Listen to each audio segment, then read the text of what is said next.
So welcome back to the channel. Today I've got the Kia and the backup camera is not working. So I'm going to show you how to replace it real quick. This will be a quick video. Just going to give you a quick how to do it. So give me a minute, I'll show you here. You will need a flat screwdriver, something real thin to pry with, and be careful that you don't scratch your plastics. You'll need a Phillips screwdriver and a 10mm. I use a 1/4 inch drive, and I'd say like a 6-inch extension, short 10mm, and then a ratchet, obviously. That's about it. That should be all you need. So let's get to it. All right, so right on the side here, there will be kind of like a nut. Looks like this here. Be right here, and one directly on the other side. And then this hole right here will have one. That hole there,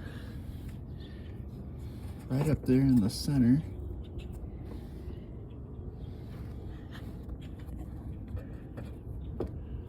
Right there.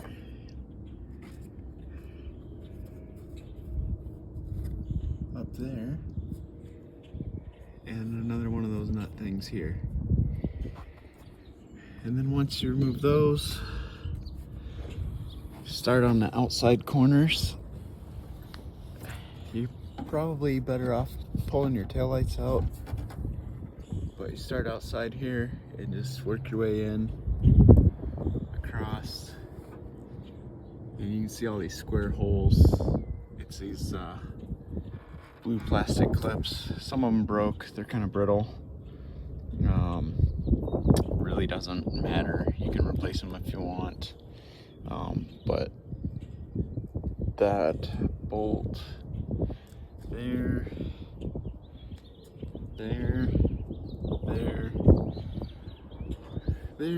and there holds this thing on, so not too worried about it. But then once you get that off, right between your license plate lights here is your camera, and there's 2 screws that hold the camera on, and then right here there's a plug attached to this that goes to your camera.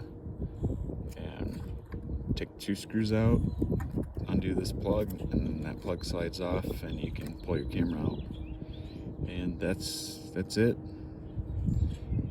The reverse is just putting it all back together the way it came apart.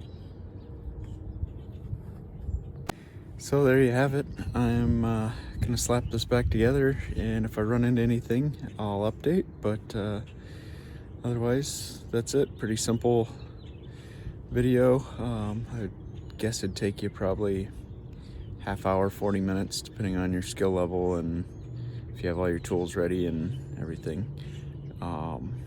Maybe a little longer if you're going to change out those plastic clips, but since it's held on with all these other bolts and nuts, I'm not going to bother. So all right, so I got it all installed. I'm going to check it out, make sure everything's working here just a second. But one thing I think I forgot to mention is the handle here. These 2 clips come off, and up underneath there is 2 10mm bolts. They also have a Phillips head, so either way, Phillips screwdriver or a 10mm, and they're up in there, so you will need an extension to get to them. But you got to take those off and remove that handle first before you can pull the plastic panel down to access those other nuts that I showed you earlier. So that's one thing I think I forgot to mention. But other than that, yeah, it's a pretty simple job. Just a 1/4 inch ratchet. I had 2 flathead screwdrivers. Just grab both of them in case, and Phillips. and then of course a 10mm socket with a 6-inch extension, and that's all you need. It's a rather simple task to do. The only thing I would caution you on is make sure you get the right camera for whatever options you have. So, because I know there's like surround view, I don't have that. I think it asks about whether you have navigation, I don't have that either. Mine's just a basic backup camera with the smallest screen available. But it is a factory option, so that's why I had to go with the replacement camera.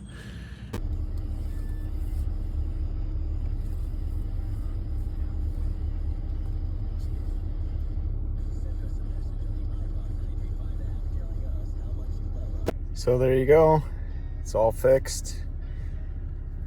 When you turn the wheel, the lines curve and picture's pretty clear.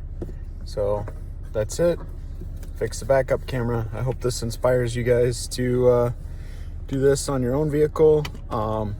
If you don't have a 2016 to I think 19 or 20 Kia Sorento, other vehicles may be similar, maybe not exact. The main thing is just take your time.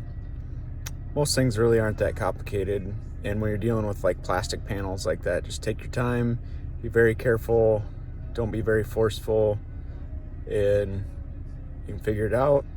If you don't feel comfortable with it, take it to a mechanic. But I called Kia and they wanted $450 for the camera alone. I found this one online for like 98 bucks. I think it was like 105 shipped. So yeah, I mean, and then they wanted another like 2 or 3 hours plus labor to do it, so it would have been $650, 700 bucks. And I did it for a little over 100 bucks and not even an hour of my time. I mean, would have been even less if I wasn't filming. So that just goes to show you you can save money, and things aren't that hard. So just get out there and tackle whatever you need fixed. Have a good one.